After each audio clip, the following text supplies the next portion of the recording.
Cause the devil is a lie. I'm telling you the truth, hey. It's all in what you do, hey. Some things you gotta do, hey, hey, hey, dog. In the day where the city of Los Angeles needs it most, I need a laugh. I need a laugh, man.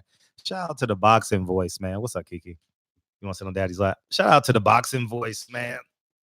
Oh, you want to get down? Okay. Okay, shout out to the boxing voice. And dog. Oh man. Oh, Shawn Porter gave us probably the quote of the weekend. Here it is, guys. I answered all of the questions when I beat Errol Spence. I feel like that decision was not just. Oh man. It was a great fight. It was a competitive fight. I had it 8 rounds to 4 with a knockdown. I don't care if you win each round by half a step, one punch, one feint. He won. I thought he won 8 rounds to 4, and that was generally the consensus. Go get your other blankie. Go get your other blankie, Mom. Go get your other blankie. That was the consensus of it. You understand what I'm saying? But man, let's hear this shit again. I answered all of the questions when I beat Errol Spence. I feel like that decision was not just. Oh man, 8 rounds to 4, man. You were competitive, Shawn. I'm not gonna lie to you. I'm and this ain't no hate. This ain't no anti-Porter campaign or nothing like that. I'm just calling a spade, man. I had to respond to this, man, because it just don't make any sense. You know what I mean? You understand what I'm saying? So anyhow, man, obviously, you know, I'm in the middle of daddy duty. Say, hey, how you doing, Mom? So we've been having a good time all day, and 10 people sent me this video with like funny faces and emojis and shit.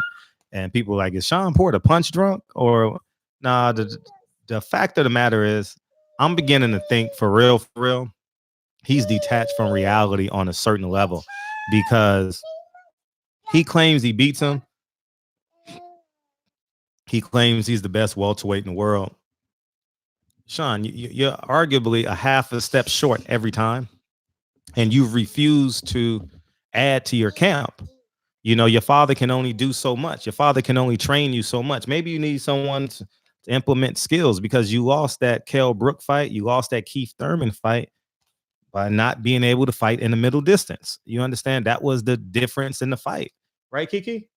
Yeah, see, even Kiki agrees. She says yeah. So what I'm saying is this. You need a win to get into the Hall of Fame. You understand? I don't know if they're going to congratulate you like Patrick Ewing and Charles Barkley and say, hey, you was a hell of a competitor, but you never won an NBA championship. I don't know. I'm not a voter. So I think you need a win to get in there. But with that being said, between that and Kiki and everyone else, I think that you got to come back home. And how you doing? Between you not giving Deontay Wilder his credit and you not giving Errol Spence credit, you're never, ever going to have a consensus fan base. You understand what I'm saying? Because you're actually making Deontay Wilder and Errol Spence fans respond to you in a negative way, which is your fan base. Abner Mares will never be your fan base. Kate Abdo will never be your fan base. And that's just the reality of it. And now you may be stuck between a rock and a hard spot, because Danny Garcia is probably going to fight Errol Spence maybe next, and Keith Thurman is definitely not fighting you because he's going to ask for another tune-up. And that's just the reality of it. You know what I mean? So you're stuck between a rock and a hard spot. You need to add some honey to your vinegar and start reeling these fighters in so you can get a big time win. So you can, because now it's about you getting to the Hall of Fame. You're already a 2-time world champion.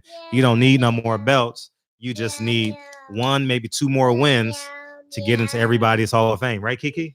Yes. Right, Kiki? Yes. All right. I love you. So at the end of the day, I thought it was here. If you guys didn't hear, shout out to Behind the Gloves, Michelle Joy Phelps. I think Fernando.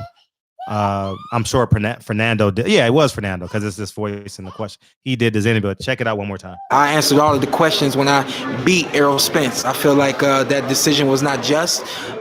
Shawn, you getting a little bit I'll let that Shawn read the comments section at the end of this video, man. And these are Errol Spence and Deontay Wilder fans. You understand what I'm saying? And you better get on Sankofa before Sankofa leaves the deck.